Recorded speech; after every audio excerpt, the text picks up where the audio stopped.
Let's begin with questions. Does somebody have a question?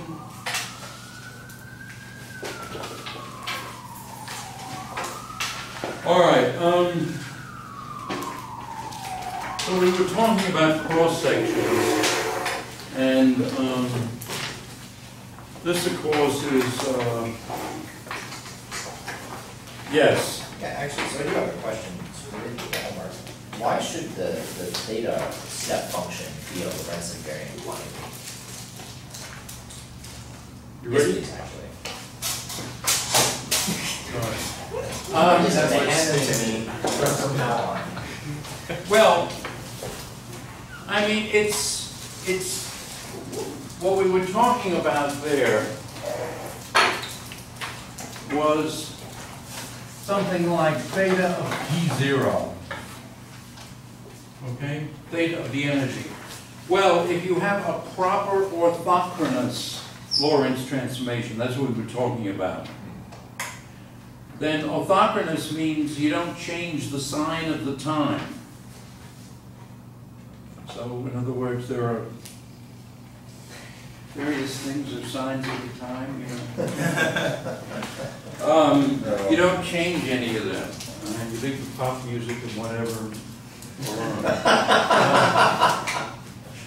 Okay, but here the sign of the energy, of course, is positive. And under a Lorentz transformation, this turns into theta of P0 prime. Well, P0 and P0 prime differ numerically, but they're both positive. And theta of positive is just 1. So what? So it's just, and, but that's a good question because, of course, this is Lorentz invariant only for what's called, the smallest of the Lorentz group. Oops, I guess, yeah. The smallest part of the Lorentz group. Any other questions? All right, we were talking about cross sections. There are a number of typos and sort of minor things that need a little bit of fixing, even in the 2014 printing of Chapter 5 of Schwartz's book. So let me switch to my reading glasses so I cut down the error rate a little bit.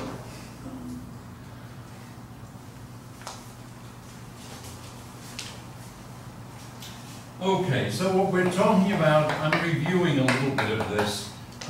This is Heisenberg, and this is the same thing as F minus infinity initial, well, plus infinity, initial state minus infinity, Schrodinger picture. So that's, so the idea is you have an incoming state of particles coming at each other.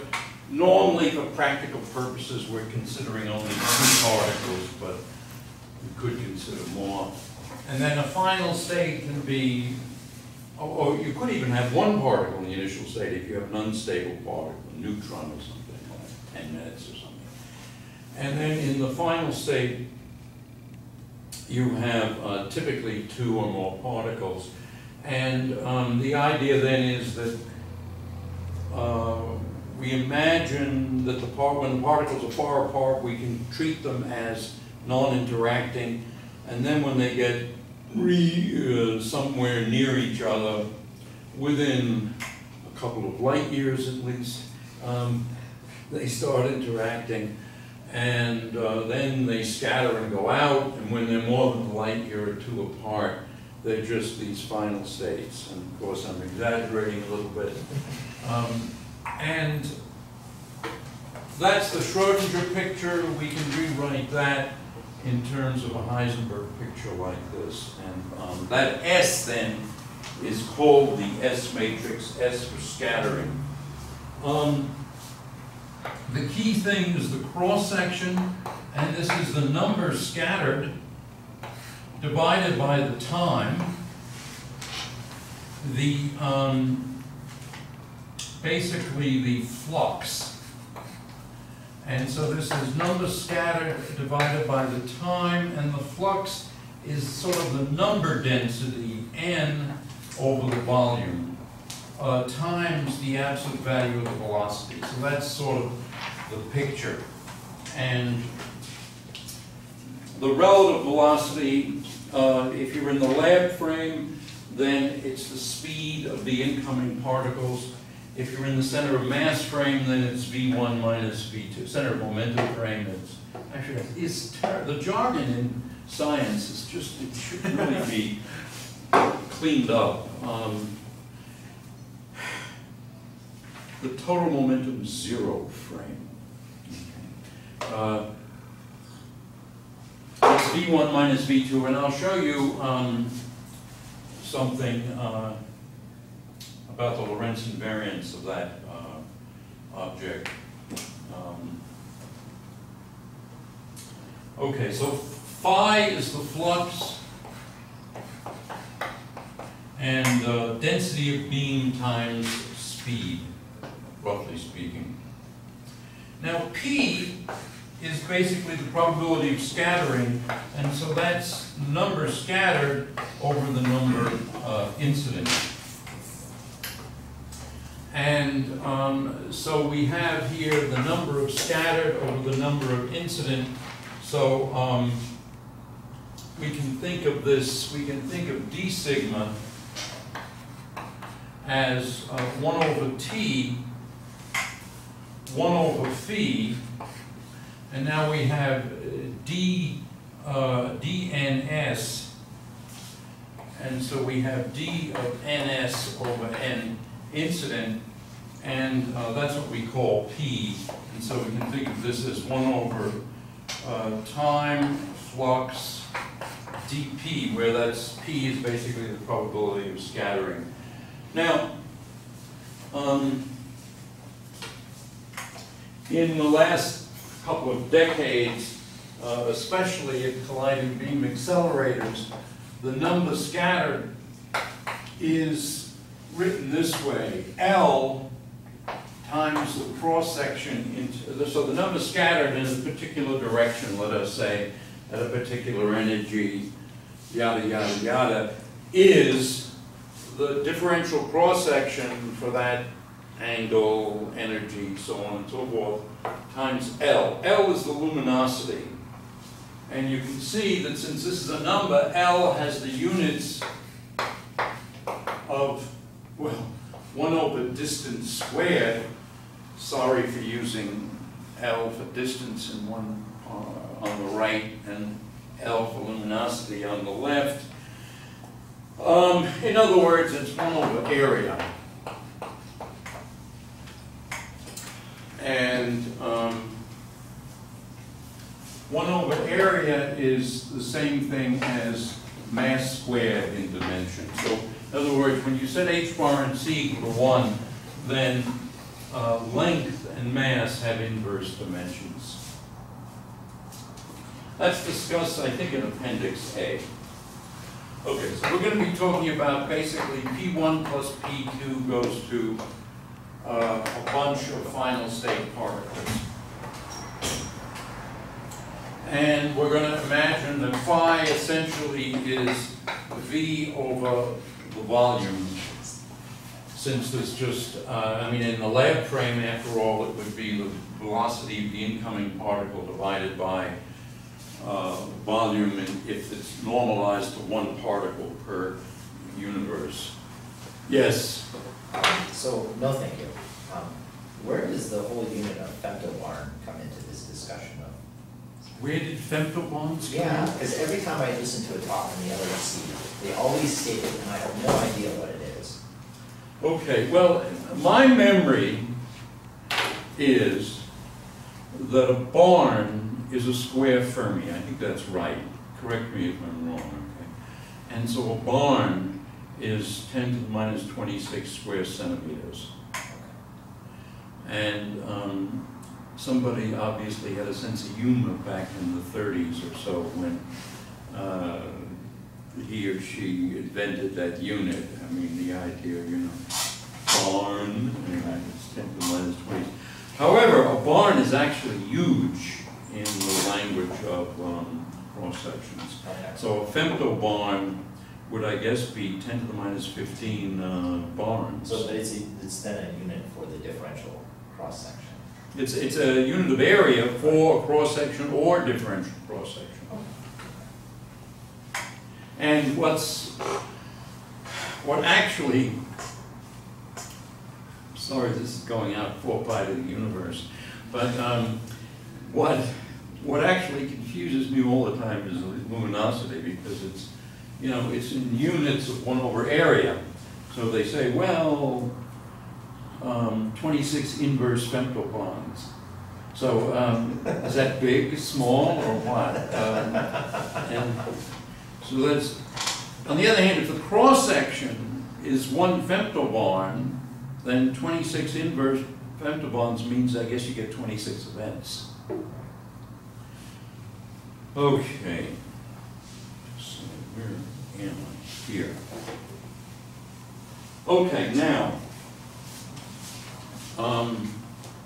in a more general frame, this is V1 minus V2, or again, volume. Now the volume, when I just said sort of jokingly, volume of the universe, well, we actually will find out that the volume factors are going to cancel. And so it doesn't matter what volume we use. All right, so what is our d sigma then? It's V over T, because the flux was 1 over V. 1 over some relative velocity, and then some d probability. And what is this d probability? Well, it's going to be the final state S initial state matrix element squared, but then you have to divide by the norms of the initial state and the final state. And then you have to write some, what Schwartz calls d pi, and instead of calling it d pi, let me just say what it is. It's basically the number of possible final states, and that's product over all the final states of v d cubed pj over 2 pi cubed. And the reason why it's this is it's basically that old statistical mechanics business, that if you have a unit of phase space, namely d cubed p, d cubed space, or say d cubed p, d cubed x, or d cubed p dv, or here d cubed p v, divide by Planck's constant cubed, that gives you the number of states. So this is the number of possible final states. Now, in fact, this guy is not going to allow all those. So there's going to be a delta function in here. And so this is the number of final states. How come Planck's constant turned into 2 pi? Well, if Planck's constant divided by 2 pi is 1, then Planck's constant has to be 2 pi in these units. So 2 pi is basically Planck's constant naturally. So that's how that happens. So this is the number of states. Schwartz says something kind of nuts. He says the integral of this is 1. I think he must have been very tired. So I would ignore the sentence and footnote after equation 5.8. All right, let's try to figure out what some of these norms are.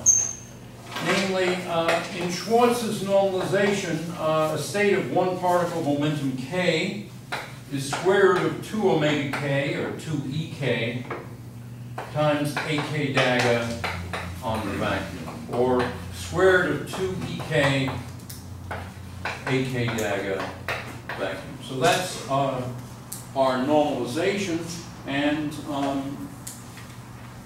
of course the commutation relations are AP of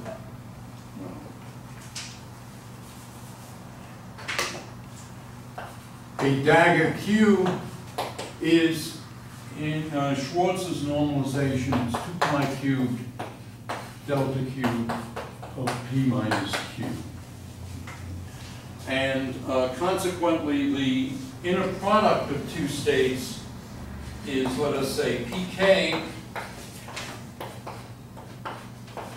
So this is vacuum AP, AK dagger, vacuum, and then square root of 2ek, 2ep. But then this thing is the operators in reverse order, which gives 0 between the vacuum, times 2 pi cubed delta of P minus K. So altogether this is 2 pi cubed. If P and K are equal, the energies are equal, so this is 2 EK delta cubed of P minus K. Free vector. All right. So the inner product of two states is 2 pi cubed 2 EK delta of the difference of the three momenta. Now, so now we have one of the first embarrassment, this trivial embarrassment in quantum field theory. So we have FF or II. That would have this. That would mean we have to have KK here, and that would give us delta of 0, which is big. However, you remember that delta cubed of K is an integral e to the I kx d cubed x over 2 pi cubed. And so delta cubed of 0 is K equals 0, so it's just the integral over all space. Well, that's the volume, 2 pi cubed. So when we have delta of 0, it just gives us a volume over 2 pi cubed. Moreover, a four-dimensional delta function of 0 causes e to the I kx d fourth x over 2 pi to the fourth, and so this is television over 2 pi to the fourth. All right. Okay. All right, that's the end of that. So why should the final and initial states be sort of momentum eigenstates? Why should everything be momentum eigenstates? Yeah. Why are we using momentum eigenstates? Yeah. Well, they form a complete set. And, you know, after all, what we're thinking of physically here is a beam coming in like this, a beam coming in like that, and then a detector over here, and maybe another detector over there, right? And so, you know, that's the initial state. The final state is has one particle going there, another particle here, and perhaps another one down there. Right. And so these are, and once they're out of the interaction region, they're moving at constant speed because there's no more interaction. You neglect gravity and so forth. And so they're moving as free particles, and so they're effectively eigenstates of four momentum. And we'd say they're on shell in the stupid jargon of the field.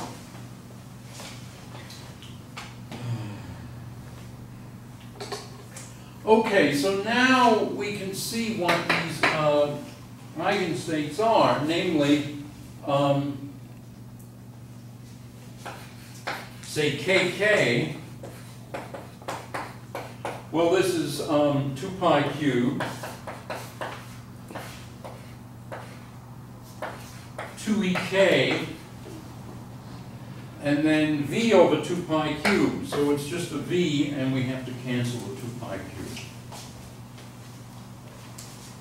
So in other words, whenever you see an inner product of a momentum eigenstate with itself, you just get, in Schwarz's norm, you get twice the energy times the volume, whatever your nominal volume is. And so in particular, the inner product of the initial state with the initial state is, and we're thinking of two particle initial states. So this is 2E1V, 2E2V. Now, we were talking here about this S matrix course, and what we say is the S matrix is the identity operator plus I times T. Well, the I is your usual physics fetish that we need to have things to be Hermitian or kind of Hermitian. And so, in the limit T goes to 0, this T would be Hermitian. Because in that limit, S is unitary, and S is equal to e to the IT. So in the limit in which S can be written this way, T is Hermitian. But in reality, we're writing S matrix is 1 plus I something. The something isn't really Hermitian. It's sort of Hermitian-ish. Or kind of Hermitian. Or sort of Hermitian. Okay, it's called the transfer matrix.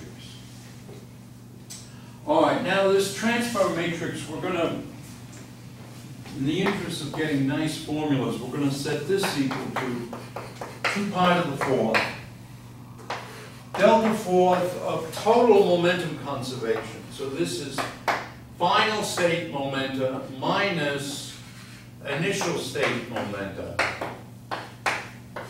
And these are 4 momenta. And then something or other. Well, basically the essence of the S matrix, which is this M operator. And so what we're going to be saying then is F S minus 1 I is then I 2 pi to the 4th delta function, and Schwarz writes this as an abbreviation for that. It just means total formal momentum conservation. And then F M I. Now, one of the advantages of Schwarz's normalization of states, namely with these extra factors of 2e, square root of 2e, is that this object, as you might expect, is Lorentz covariant. And in the case where we don't have any spin, it's actually Lorentz invariant. And the reason here is that the S matrix is such, and the idea here is that if L is a Lorentz transformation on F, and then it's really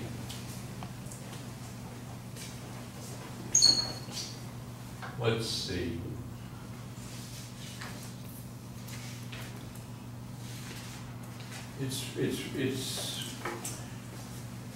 It's kind of in this picture that it actually works, because then what you've got, so this is sort of a Schrodinger picture. And now this would be F, L adjoint L, I, and L adjoint L is 1, and so this is Fi.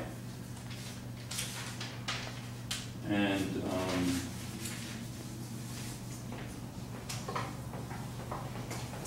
okay, well, let's take the square of this, or this, yeah, let's first of all say that we're only interested in computing the cross-section when the final state is different from the initial state. In that case, we can forget about the one term here. And so we can say F SI squared is, well, this right-hand side squared. So that's delta fourth of 0. Delta fourth of the sum of all the total momentum conservation, 2 pi to the 8th, and F m I squared. And so this thing gives you TV over 2 pi to the 4th. Yeah. Where did the delta zero come from? What's that? Where did the delta zero come from? It's that when you square this, you get delta of total momentum conservation squared. Oh. Well, the first delta of total momentum conservation means that this thing vanishes in the second one.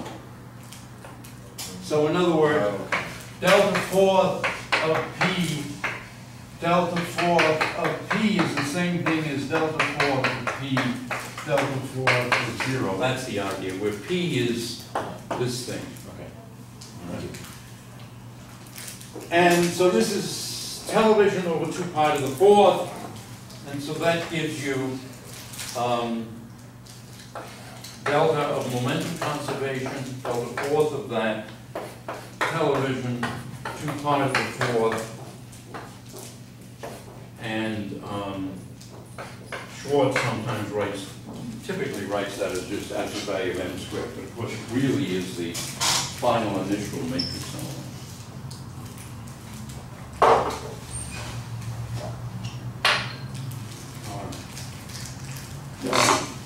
So, what do we have here? Where is dp? dp then is this ratio of matrix elements times the total number of final states. So this is dp is equal to fsi squared over FF II PJ V 2 pi cubed D cubed PJ, and again, when F is not equal to I, we use this expression here. Delta fourth momentum conservation television 2 pi to the 4th squared to make it element. So we get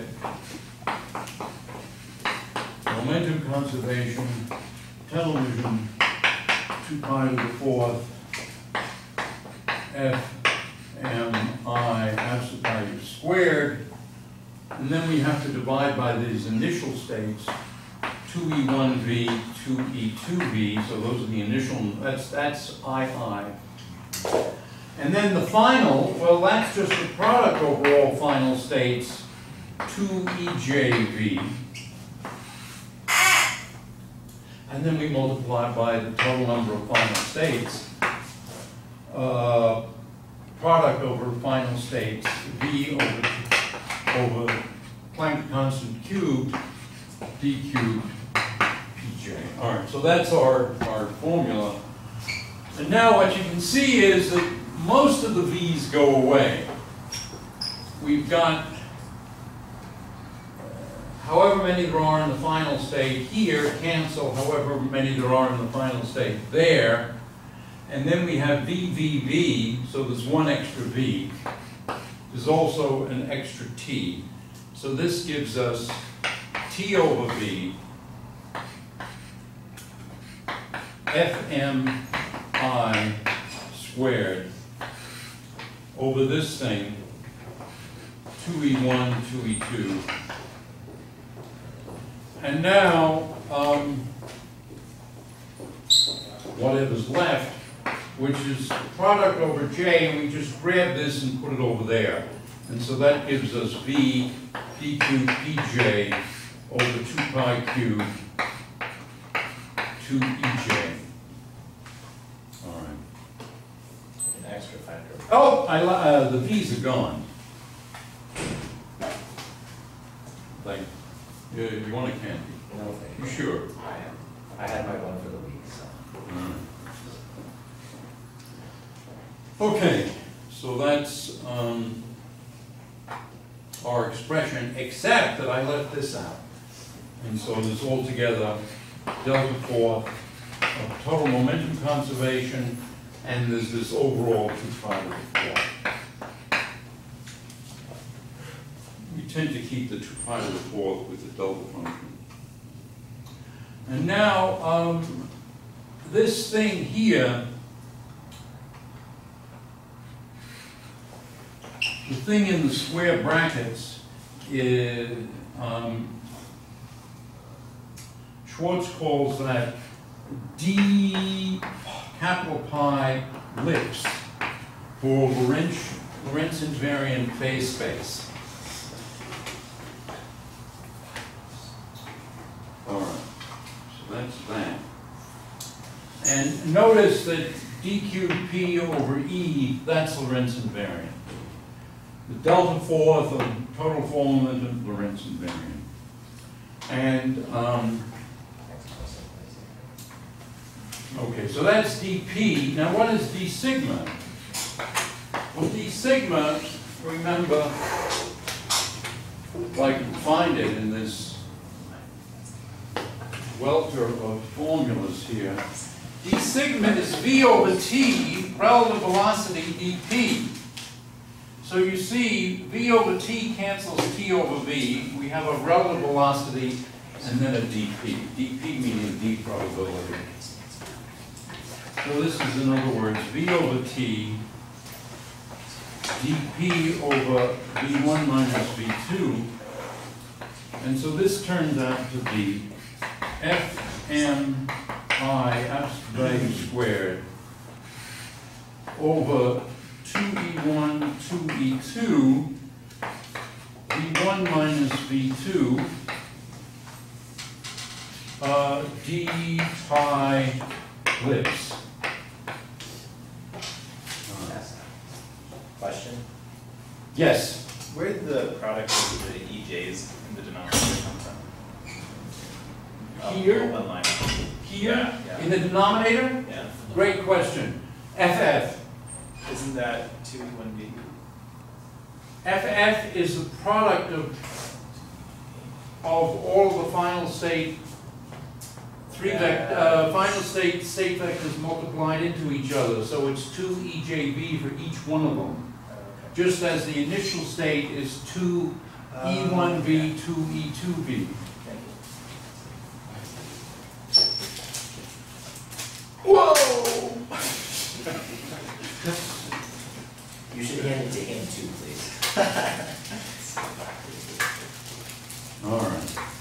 Now, because when I say Lorentz invariant, when I'm talking about this thing being Lorentz invariant, what I really mean is that we can have one lab frame where one particle is at rest and the other particle comes in.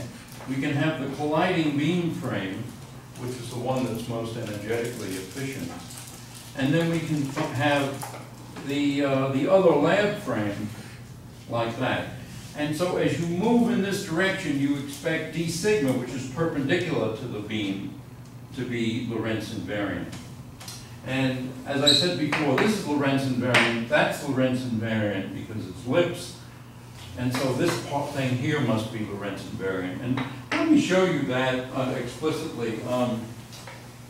Schwartz doesn't make much of a big deal about this. So what I'm repeating here is Weinberg's approach to this. So maybe I'll go to this back board here. I know. What? It's raining outside. It's raining outside? Yeah. Well, that's good. Maybe an hour for people who drive cars, sure. Well, I don't drive, Oh. but on the other hand, I'm insoluble in water. It's definitely a big perfect example. Yes, yes. Okay, so what we're talking about here is E1, E2, V1 minus V2. And what I want to show you is that this has a Lorentz invariant expression. In fact, this one is really effectively totally Lorentz invariant because it just P1 dot P2 squared minus M1 squared M2 squared. Who'd have thought? Okay, well, let's see why that's true. This, of course, then is square root of E1 P1 dotted into E2 P2, and then all of this squared minus M1 squared M2 squared. And so this, of course, is square root then of E1, E2 minus P1 dot P2 squared minus M1 squared M2 squared. Now, so this is Lorentz invariant, really. But if we want to get something simple, we go to the total P equals 0 frame.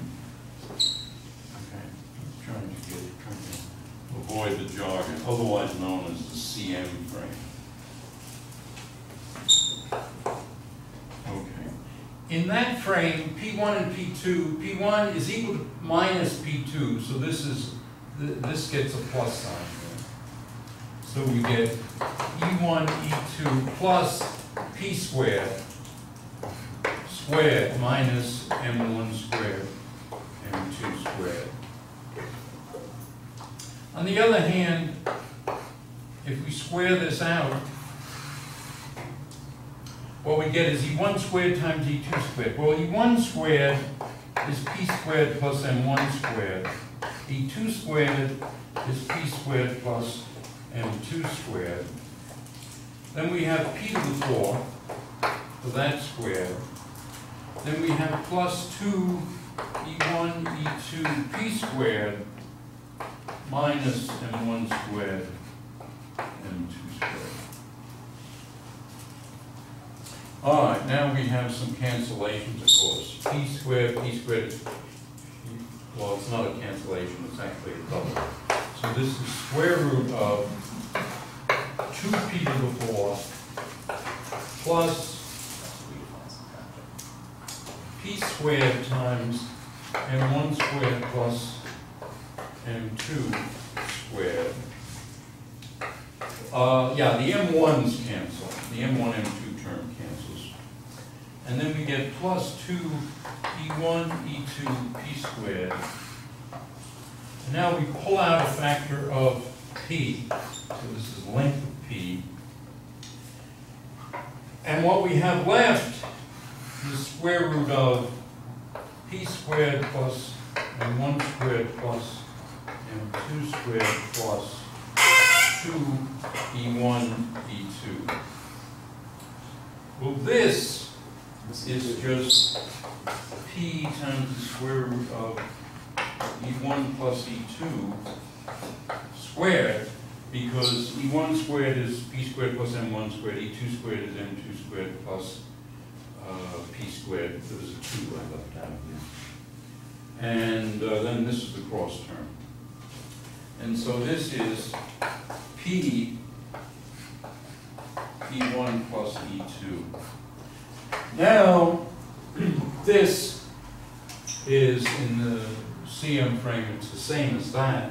And the way we see that is that this is equal to, let us say, E1, E2 times P over E2 plus P over E1. On the other hand, P can equally well be P2, and so this then is V2, so this is E1, E2, V2, and now the same thing, this is V1, but of course, V1 and V2 are in opposite directions, so if we just added them, we get 0. So this is, we do that, or effectively the absolute value. So that's how it is that E1, E2, V1 minus V2 is actually this Lorentz invariant expression in the center of mass frame.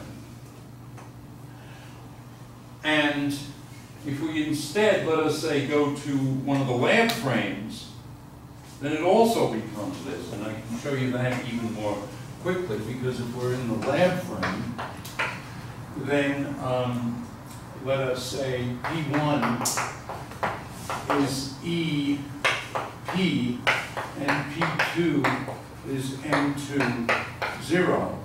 So then this is just square root of E1 M2 squared minus M1 squared M2 squared. And so there's a common factor of M2, and then we have square root of E1 squared minus M1 squared. Well, that's just M2 square root of P1 squared. So this is M2 P1. But P1, of course, is V1, magnitude of V1 over E1. And so this is M2 V1 over E1. And, oh no, it's not over, it's V, sorry. P1 is E1 V1. And so now you see that in the lab frame, this is V2 is 0, so this is the relative velocity times the product of the energies being E1 and M2. So this is this Lorentz invariant object, that quantity that is Lorentz, well, this is totally Lorentz invariant, but if we go to frames that are parallel or in the same direction, parallel to or anti-parallel to the beam direction, then we get the simple expression E1, E2 relative velocity. And incidentally, the relative velocity, if we're at anything like relativistic speeds, the relative velocity is essentially 2. In other words, it's superluminal, because this is C, and that's minus C, almost.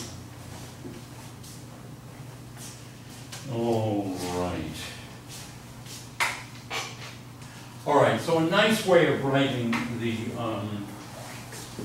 differential cross-section is d sigma is fmi squared over square root of p1 dot p2 squared minus m1 squared m2 squared times d pi ellipse, where ellipse stands for Lorentz invariant phase. All right. In particular, let's look at decay rates. Well, for a decay rate, this thing, we need more paper. I've got one. Do you have more? Yes. Oh, good.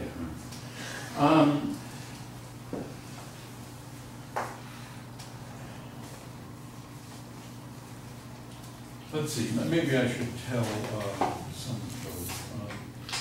Did I tell you the Stalin's joke? How Stalin talked about the Chinese? I didn't realize that he was a funny guy. Huh? I didn't realize Stalin was a funny guy. Yeah, I think he was. And people were very glad when he was laughing. And they made sure to laugh at his jokes. But anyway, Stalin never really trusted the Chinese communists, and he didn't treat Mao very well, actually. And His attitude toward the Chinese was, he said they were like radishes, red on the outside but white inside. In other words, at heart they were normal capitalists, but they, under Mao, they had adopted a Chinese circus behavior. That's true. And something like that. Something like that seems to be actually more or less true now. And as I said, Mao wanted Stalin to help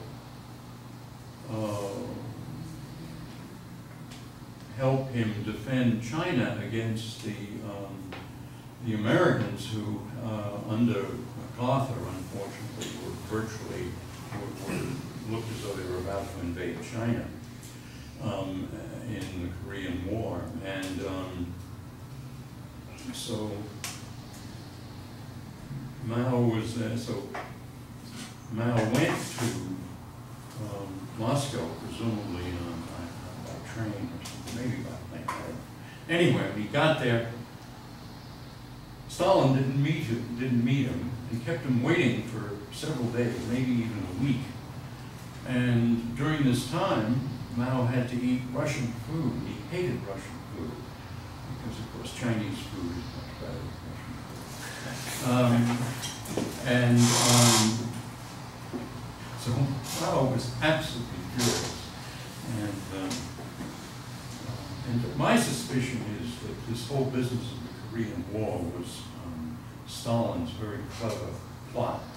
Because what he, inasmuch as he thought the Chinese were radishes, he could imagine that if American diplomacy was sensible, we'd make friends with China and might gang up on Russia. Now, he didn't want that to happen. So he installed that crazy man as head of North Korea, and that guy was chomping at the bit to invade South Korea. And then at some point he said, go, because he knew that that would drag in the Americans, and then I don't know if he knew that MacArthur would be the general, but it was likely because he was the head of the Pacific Command, based in Japan. In fact, he stayed in Japan during the whole war, except for never spent a night in Korea during the whole Korean War. And he liked Korean food. I had his sushi or something. I don't know. Anyway, this is too long a joke. I'm sorry. I thought we had evolved into historical story time, actually. Yeah, I'm sorry about that. I'm trying to finish though. Yeah, so Stalin knew that, or could surmise, that the U.S. then would overpower the North Vietnamese, threaten China. China would go into the war, then you'd have war between China and the U.S., and that would make it impossible for China and the U.S. to be friends for 2 decades, 2 or 3 decades, which is about what happened. Well, 2 decades, because it was the early 70s when Nixon and Kissinger finally established diplomatic relations with China. In fact, we owe Nixon an enormous debt of gratitude for that. And I think that, although I'm a Democrat, I would say that by and large, Nixon was more than half good. You don't have to say the words. Whatever words you were struggling to say, we all know how you feel. All right. So, decay rates. D gamma. Well, D gamma is like D sigma, but for an initial state of one particle. And so this turns out to be just dP over T. And this is then Fm pi absolute value squared, 2E1, and then D ellipse, Lorentz invariant phase space. And notice that this is the correct, this is true in every Lorentz frame, contrary to what Schwartz somehow wrote. I don't know why. He was very tired when he wrote chapter 5. Because you see, this rate goes down as E goes up. So that's the proper time dilation effect. the particle lives longer by a factor of 1 over the energy, or by a factor of the energy. The rate goes down by that. And this is why, by the way, the rate of muons, if you set up a muon detector at sea level, why you get a finite rate, because the lifetime of the muon is such that if there were no time dilation, there'd be almost no muons, would make it down to the surface.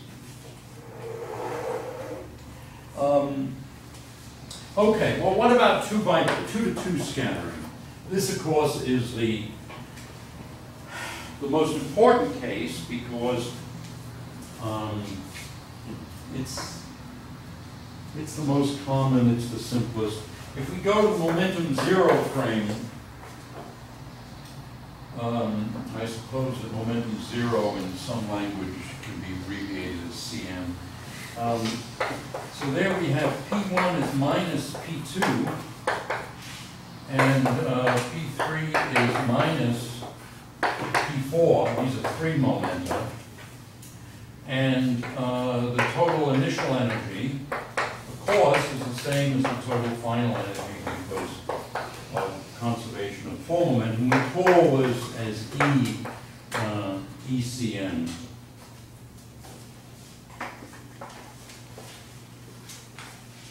All right, well now what is d ellipse here?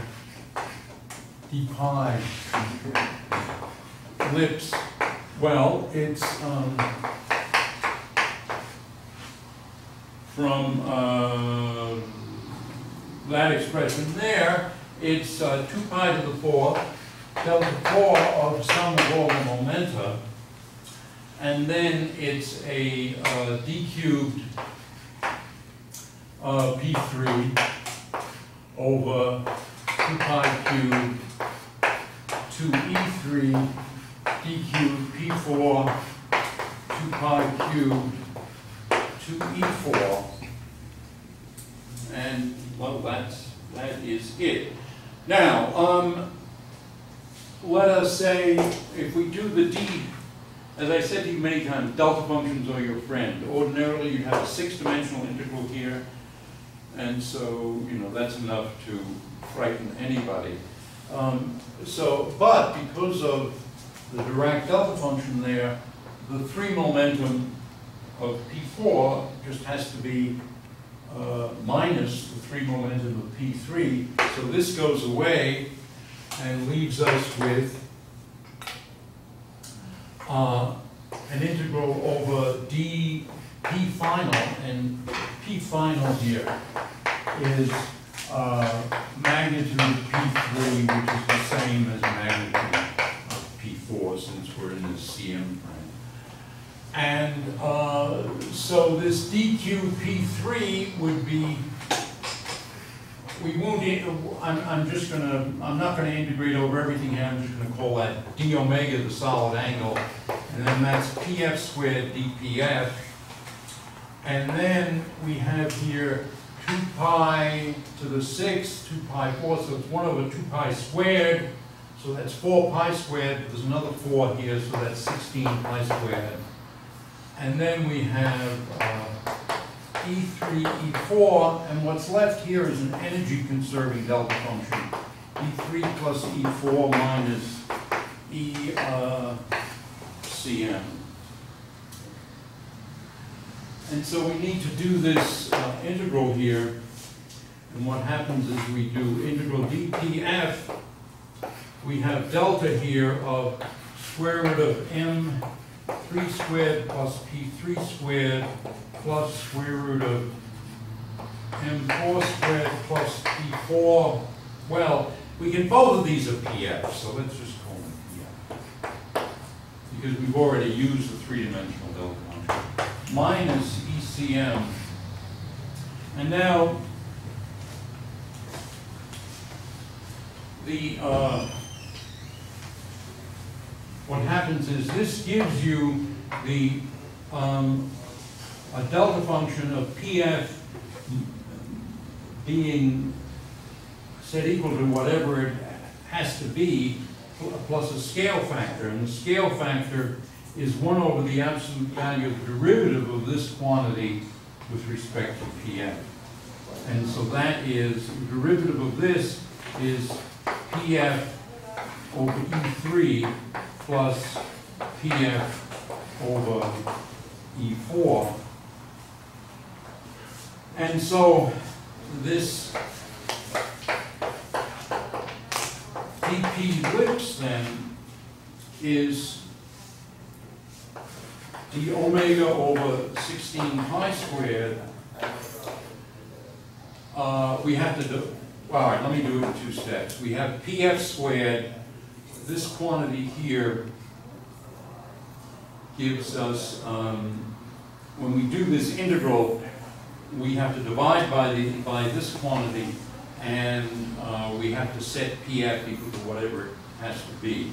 And we have an E3, E4 from this term, and now this integral dPf times the delta function gives us 1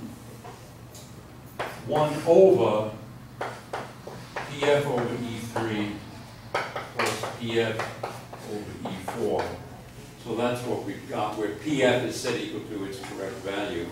And now, canceling these things, canceling a Pf, we get d omega Pf, 16 pi squared, and now bringing in the E3, E4, we just get E3 plus E4, which is just ECM. And, okay, so that's our expression. Now there is, at the very last minute, Schwartz throws in what's perfectly correct, namely there's a threshold. You've got to have E center of mass greater than M3 and plus M4. So you have a theta function of E center of mass minus M3, M4. And so now if we take this d pi ellipse and multiply, well, go over there to the middle of that board there. This is, of course, a much better whiteboard. What we have then is d sigma is equal to 1 over 2e1, 2e2, v1 minus v2, 3, 4, m12 absolute value squared, d pi ellipse. And so this is d omega over 2e1, 2e2, v1 minus v2, 16 pi squared, pf over ECM. Let's just write this as this thing as m squared, and then this threshold factor of ECM minus M3 minus M4. And we can simplify this a little bit. In particular, one way of writing V1 minus V2 in the center of mass frame is it's P1 over E1 plus P2 over E2. It looks like that in the center of mass. And this is then P initial center of mass. And then if you rationalize these E's, you get E1 plus E2, or ECM, divided by E1 and E2. So you see that this V1 minus V2 squares the center of mass and cancels these two guys. And I guess I'll just go up to the front now because I'm completely run out of blackboard.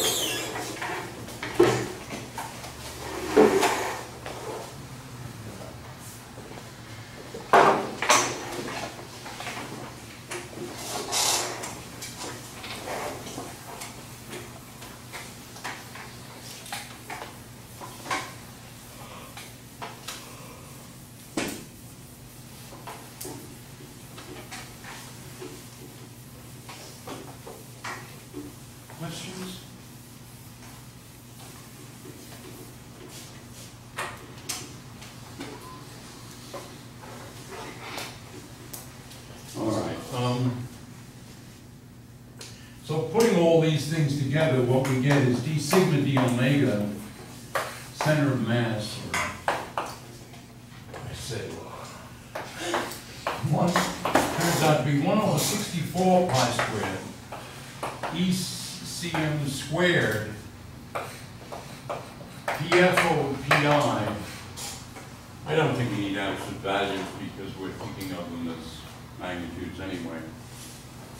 34M12 squared, and then a threshold factor, ECM minus M3 minus M4. If we're in the equal mass case, Mi equals M, I equals 1 to 4, then this thing becomes simpler, and we get d sigma d omega Cm Em.